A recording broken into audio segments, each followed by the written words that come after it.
Good evening, Mr. Evans here. We are still reading The Westing Game by Ellen Raskin, and tonight we are beginning with Chapter 6.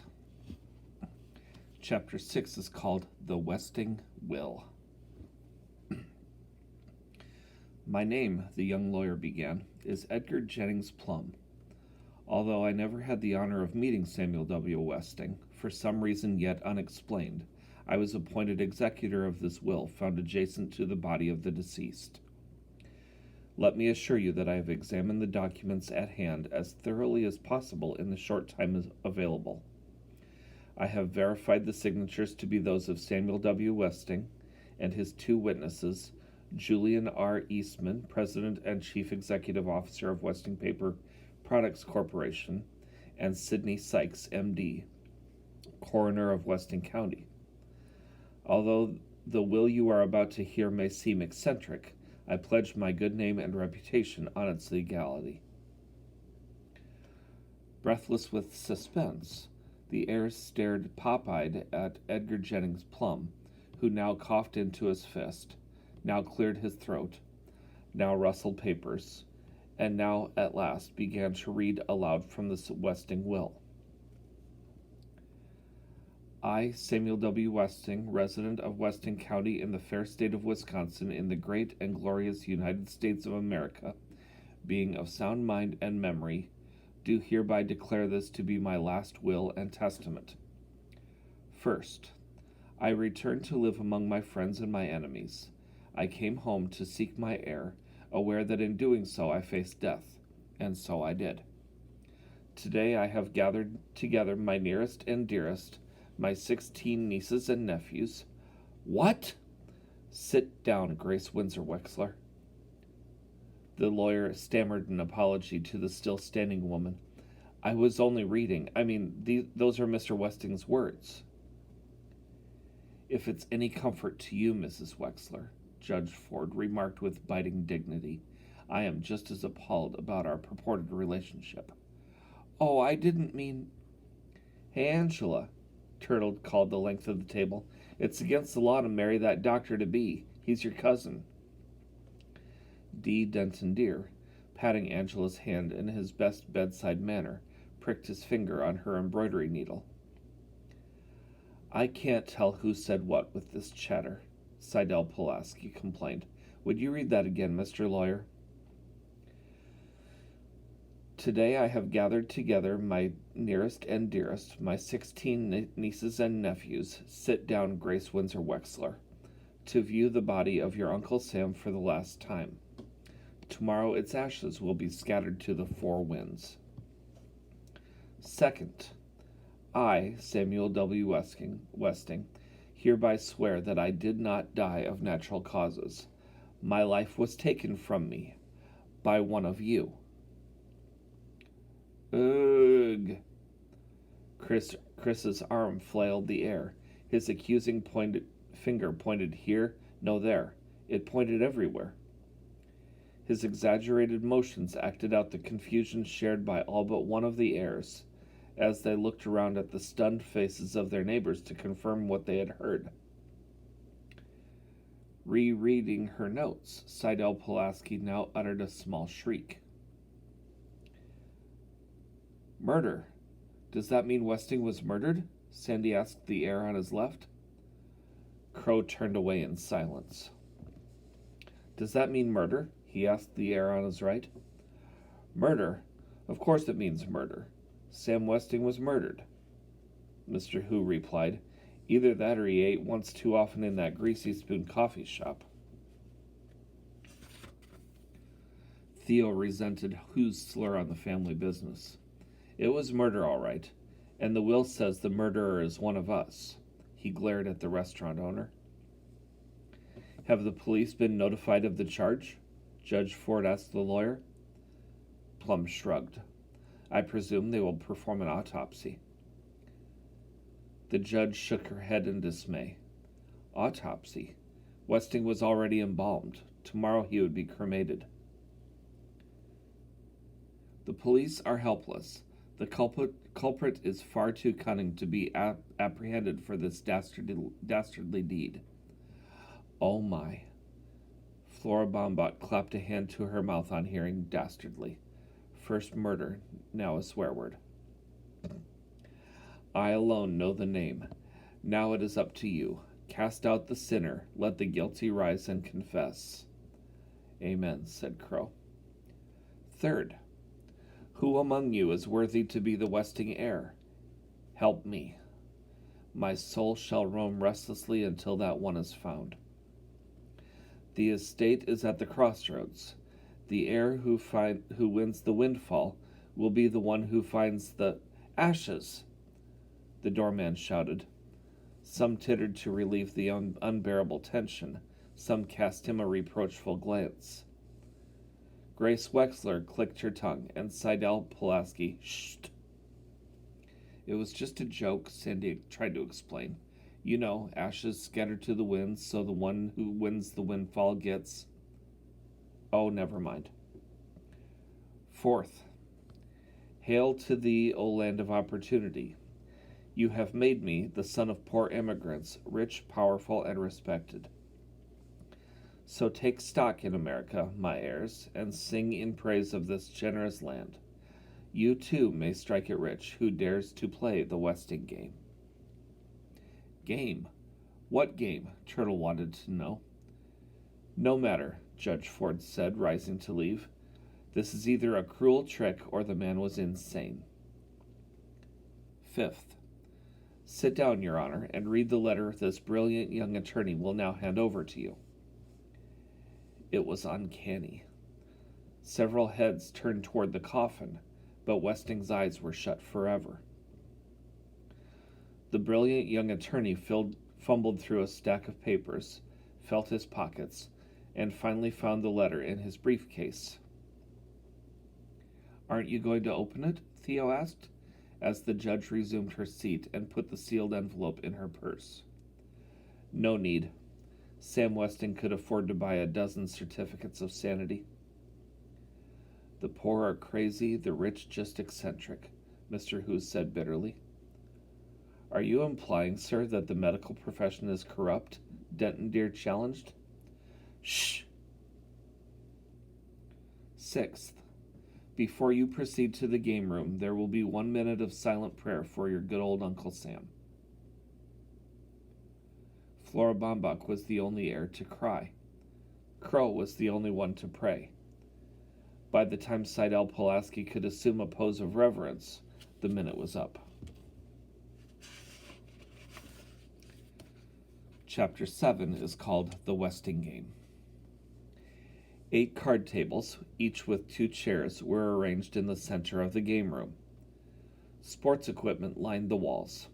Hunting rifles, ping-pong paddles, billiard cues, a full rack turtle-nosed. Bows and arrows, darts, bats, rackets, all looked like possible murder weapons to the jittery heirs who were waiting to be told where to sit. Theo wandered over to the chess table to admire the finely carved pieces. Someone had moved a white pawn. Okay, he'll play along. Theo defended the opening with a black knight. On hearing Plum's throat-clearing signal, Seidel Pulaski switched the painted crutch to her left armpit and flipped to a fresh page in her notebook. Shh! Seventh. And now, dear friends, relatives, and enemies, the Westing game begins. The rules are simple. Number of players, 16 divided into 8 pairs. Each pair will receive $10,000. Each pair will receive 1 set of clues. Forfeits. If any player drops out, the partner must leave the game. The pair must return the money. Absent pairs forfeit the $10,000. Their clues will be held until the next session. Players will be given 2 days' notice of the next session. Each pair may then give 1 answer. Object of the game, to win. Did you hear that, Crow? Otis Amber said excitedly. $10,000. Now aren't you glad I made you come, huh? Shh! That was Turtle. The object of the game was to win, and she wanted to win. Eighth, the heirs will now be paired. When called, go to the assigned table. Your name and position will be read as signed on the receipt. It will be up to the other players to discover who you really are. Pair 1. Madam Sun Lin Hu, cook. Jake Wexler, standing or sitting when not lying down. Grace Wexler did not understand her husband's joke about position. Mr. Hu did, but he was in no mood for humor. $10,000 was at stake. Both pleaded for their absent spouses. Emergency operation. My wife doesn't even speak English. To no avail. Table 1 remained empty and moneyless. Pair 2. Turtle Wexler, witch. Flora Bombach, dressmaker. Sighs of relief greeted the naming of Turtle's partner, but Flora Bombach seemed pleased to be paired with the kicking witch. At least her face was still puckered in that elfin grin. Turtle had hoped for one of the high school seniors, especially Doug Hu. Christos Theodorakis, birdwatcher. D. Denton Deere, intern, St. Joseph's Hospital, Department of Plastic Surgery. Theo protested. He and his brother should be paired together. Chris was his responsibility. Mrs. Wexler protested.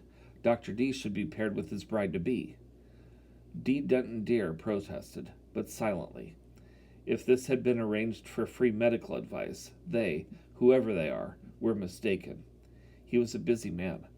He was a doctor, not a nursemaid. But Chris was delighted to be part of the outside world.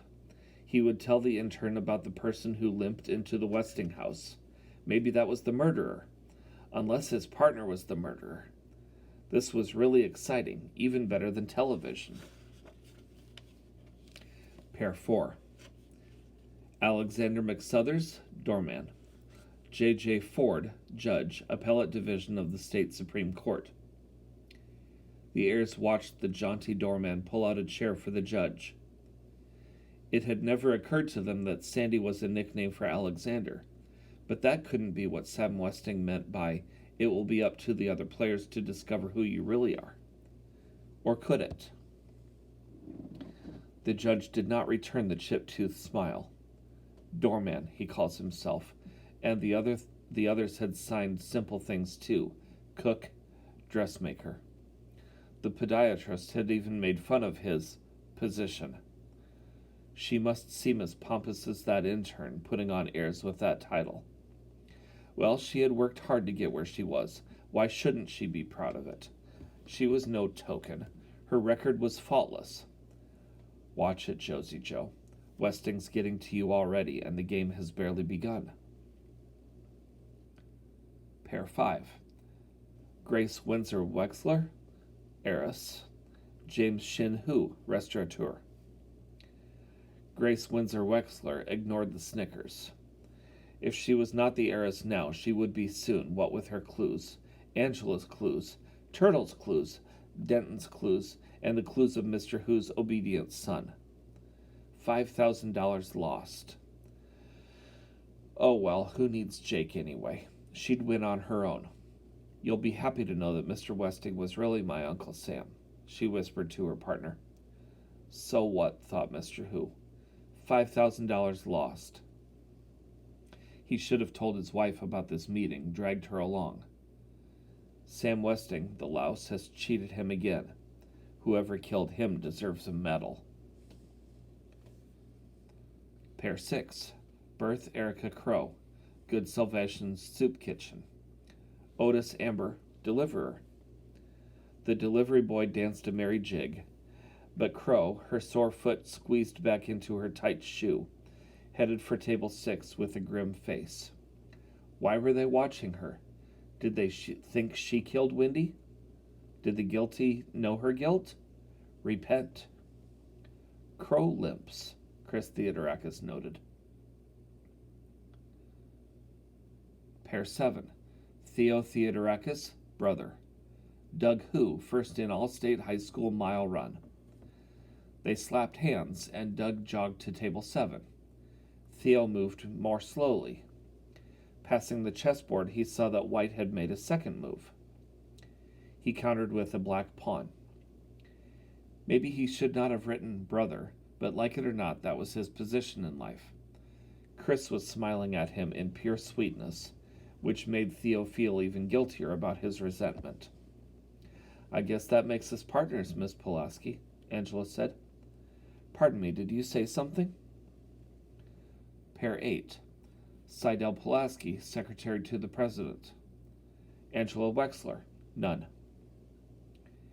Angela stepped tentatively behind the secretary, not knowing whether to ignore her disability or to take her arm.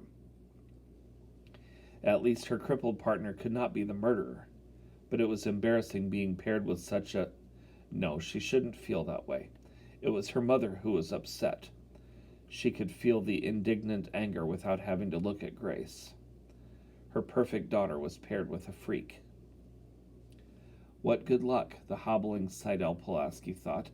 Now she would really be noticed with such a pretty young thing for a partner. They might even invite her to the wedding. She'd paint a crutch white with little pink nosegays. Denton Deer was troubled. What in the world did Angela mean by none?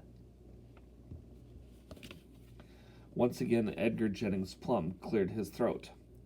Nasal drip, Denton Deer whispered, confiding the latest diagnosis to his partner. Chris giggled. What's the crippled kid so happy about? The intern wondered. 9th. Money. Each pair in attendance will now receive a check for the sum of $10,000. The check cannot be cashed without the signatures of both partners. Spend it wisely or go for broke. May God thy gold refine. A piercing shriek suddenly reminded the Westing heirs of murder. While passing out the checks, the lawyer had stepped on Crow's sore foot. Is this legal, Judge? Sandy asked. It is not only legal, Mr. McSuthers, Judge Ford replied, signing her name to the check and handing it to the doorman. It is a shrewd way to keep everyone playing the game. 10th. Each pair in attendance will now receive an envelope containing a set of clues. No two sets of clues are alike. It is not what you have, it's what you don't have that counts. Placing the last of the envelopes on table 8, the young lawyer smiled at Angela. Seidel Pulaski smiled back. This makes no sense, Denton Deer complained.